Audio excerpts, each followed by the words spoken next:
നിയുക്ത ചിറയിൻകീഴ് എം.എൽ.എ. രമ്യ ഹരിദാസ് പുതുപ്പള്ളിയിൽ ഉമ്മൻചാണ്ടിയുടെ കബറിടത്തിൽ എത്തി. കല്ലറയ്ക്ക് മുന്നിൽ പൂക്കൾ അർപ്പിച്ച് പ്രാർത്ഥിച്ച ശേഷം മെഴുകുതിരി കത്തിച്ചു. ചാണ്ടി ഉമ്മൻ എം.എൽ.എയും കബറിടത്തിലെത്തി പ്രാർത്ഥനയിൽ പങ്കുചേർന്നു.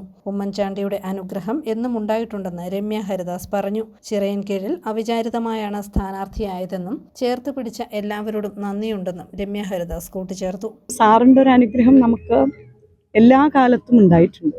നമ്മുടെ ഒരു KSU കാലഘട്ടം മുതൽ നമ്മുടെ യൂത്ത് കോൺഗ്രസിൻ്റെ കാലഘട്ടം, ഞാൻ ബ്ലോക്ക് പഞ്ചായത്തിലേക്ക് മത്സരിക്കുമ്പോഴും ആലത്തൂർ പാർലമെൻറ്റിലേക്ക് മത്സരിക്കുമ്പോഴും ഒക്കെ സാറിൻ്റെ ഒരു വലിയ പിന്തുണയും വലിയൊരു പ്രാർത്ഥനയും വലിയൊരു അനുഗ്രഹവും കൂടെ ഉണ്ടായിരുന്നു. നമ്മൾ ചിറയിൻകീഴിൽ നമ്മൾ അവിചാരിതമായിട്ടാണ് നമ്മൾ ചിറയിൻകീഴിലെ സ്ഥാനാർത്ഥിയായിട്ട് പാർട്ടി ആ ഉത്തരവാദിത്തം ഏൽപ്പിച്ചത്.